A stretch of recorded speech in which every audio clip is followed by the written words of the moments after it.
Em debate, a terapia genética e o futuro do tratamento das doenças raras. Com a palavra, doutora Chong. Bom dia a todos. Na verdade, minha fala, eu quis trazer como está a situação de nossos pacientes do SUS no momento. Então, as dificuldades no diagnóstico e tratamento desses pacientes. Então, qual é o papel de geneticista médico? É chegar ao diagnóstico. A partir desse diagnóstico, de preferência, de certeza, porque a maioria é diagnóstico clínico, aí viria o manejo clínico desses pacientes, tratamento, quando possível, se existe ou não um medicamento específico. E informar ao casal qual o risco de ter outro filho na outra gestação futura. E apoiar essa decisão do casal. Não é decisão do médico. E tentar dar orientação, diagnóstico pré-natal ou até diagnóstico pré-implantacional. A realidade, no Brasil, temos em torno de 306 genetistas médicos com titulação e concentrados na região sul-sudeste. Assim como nossos pacientes são raros, os médicos geneticistas também somos raros. E a realidade, então, como está o panorama assistencial de nossos pacientes com doenças raras? Para começar, desconhecimento dos médicos sobre essas doenças, porque aprende na medicina doenças mais comuns, mais frequentes. Então, muitos profissionais médicos formados não têm noção sobre doenças raras.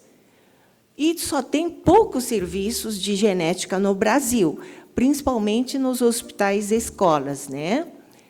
E indisponibilidade, outro são testes genéticos, que são muito caros. O único exame disponível ao nível SUS é cariótipo. Então, o que acontece? Demora no diagnóstico, né? Aí, quando chega ao diagnóstico, a família já tem outros filhos afetados. E diagnóstico pré-natal também é muito limitado, na realidade.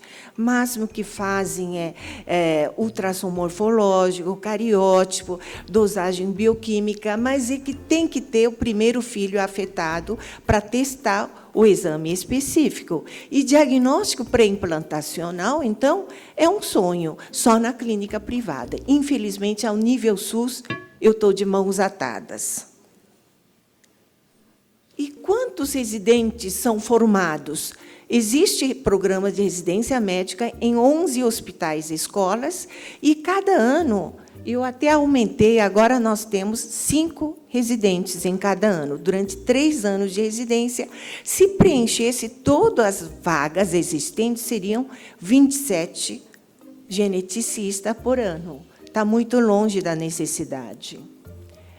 E aí, quando, diante de algumas malformações múltiplas, você tem que fazer estudo cromossômico, cariótipo, com banda G, que exige. Por exemplo, essa foto não precisa ser geneticista, todo mundo vê, é síndrome de Down.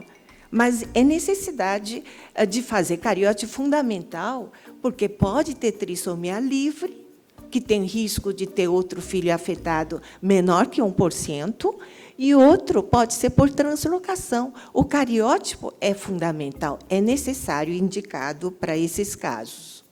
E aqui é translocação, aí o risco é aumentado. Por exemplo, síndrome de Cri-du-Chat, que é muito raro. Eu também estou muito ligada à Associação de Síndrome de Cri-du-Chat, que ocorre 1 para 50 mil. São crianças que têm dismorfismo facial e atraso da fala. Então, essa doença também tem carinho especial, e nós fizemos estudos de marcadores, nós vimos que tem em torno de 16 a 40 megabases de deleção no braço curto do cromossomo 5. Aí vimos, na prática, que tem uma alteração, variabilidade clínica. Eu tenho paciente que nunca chegou a andar e faleceu. Aí isso me motivou a estudar, além de cariótipo Bandagé, que grande maioria mostra a deleção, mas eu que quero saber essa variabilidade, se tem alguma alteração em outros cromossomos. Então, estamos fazendo um projeto com Array, que também não é disponível, então, só com projetos de pesquisa. E nós vimos aqui que 55 pacientes, por exemplo, quase que 40%, 44%, é primeiro filho. A mãe quer saber qual é o diagnóstico, se eu engravidar, o que acontece? E 15% desses casos podem ser familiares, né? E, com isso, motivou fazer o estudo de projeto. Só assim que a gente consegue que o projeto, você sabe, cada vez mais o projeto, a pesquisa está sendo difícil no Brasil. E aí, cariótipo normal? Só isso não basta. Nós temos um mundo de doenças genéticas. E aí teria que ter outros testes específicos, pode ser MLPA ou Array. Nos países de primeiro mundo, há mais de 10 anos, já fazem Array, mas nossa realidade é outra. Faz cariótipo e, dependendo da suspeita clínica de microdeleção, a gente faz MLPA, que é mais em conta, e depois, se não der, Array.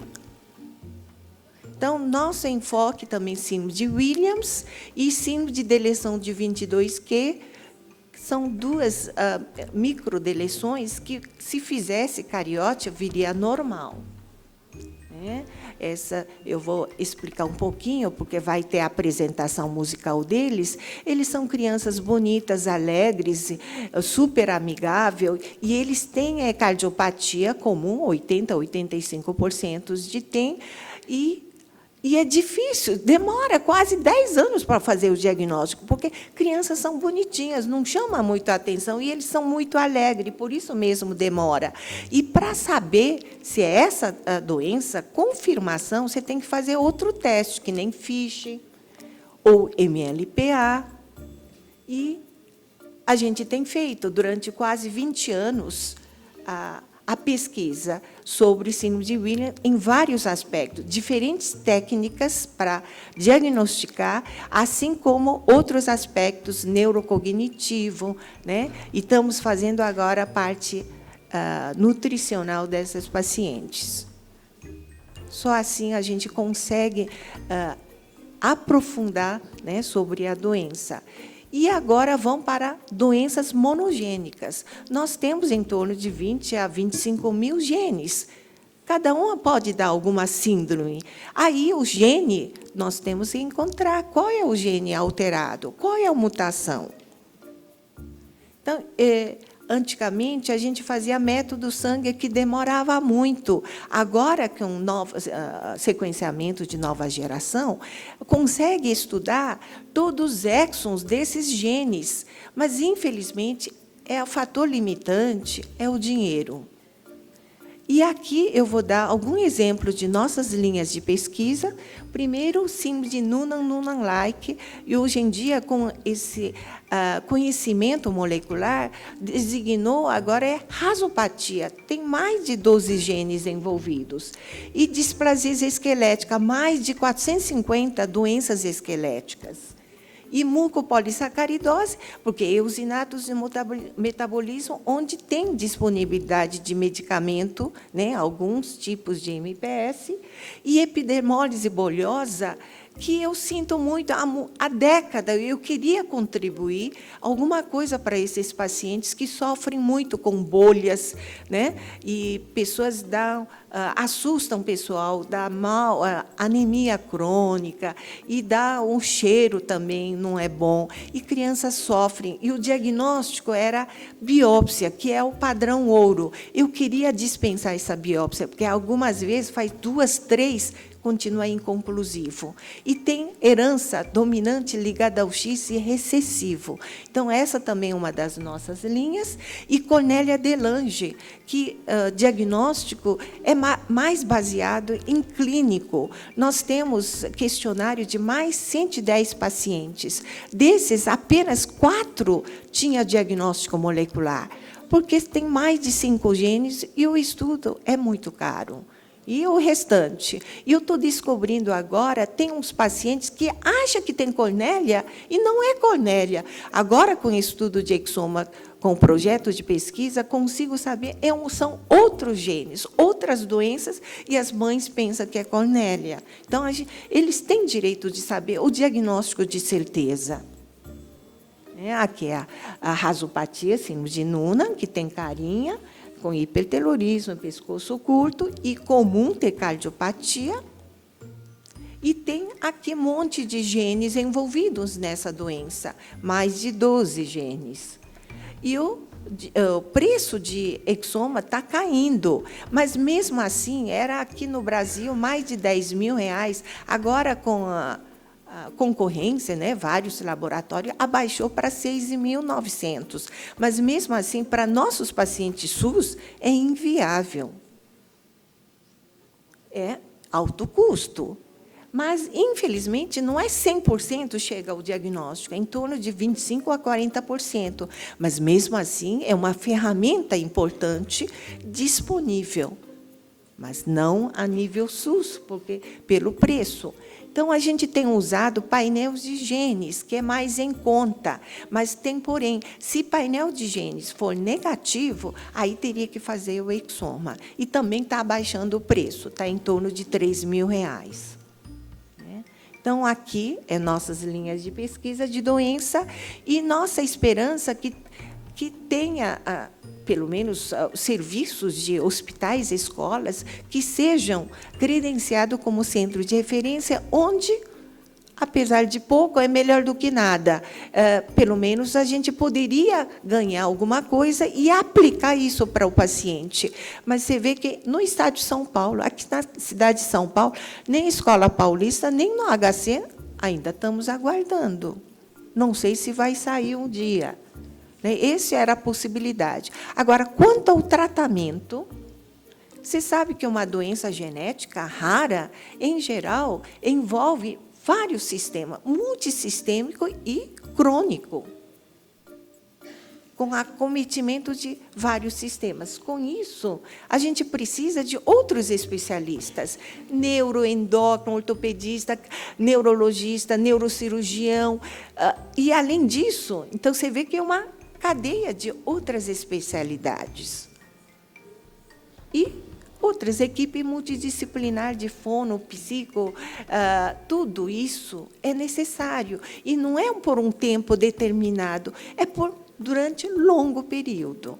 Infelizmente, por exemplo, no HC, nós temos, teoricamente temos, só que na prática, para andar de uma especialidade para outra, demora meses. Eu não consigo uma equipe que possa atender com otimização do tempo. Isso que eu gostaria de... Esse é o sonho. Vamos ver, acho que o sonho está ficando realidade. Agora é o momento mais propício. Primeira-dama está estimulando, governador. Então, é agora ou nunca. Centro Integrado de Assistência aos Pacientes. Então, Tony, é agora. É agora que nós temos que conseguir concretizar mais rápido possível. Urge, unindo as forças. Nós não vamos fazer uma coisa ideal, mas vamos fazer o que é viável para poder atender quanto mais rápido. E eu estou formando residentes para a gente ajudar a trabalhar em conjunto. Para mim, o foco principal é paciente SUS. E aqui é uma reunião no salão de uma médica, que a gente tentou fazer. É uma alegria para a gente, vocês vão divertir. E nenhum deles sabem ler partitura. Todos têm deficiência intelectual de leve a moderada, mas são crianças, uma gracinha, alegres. E Alan, por exemplo, 21 anos, toca 13 instrumentos.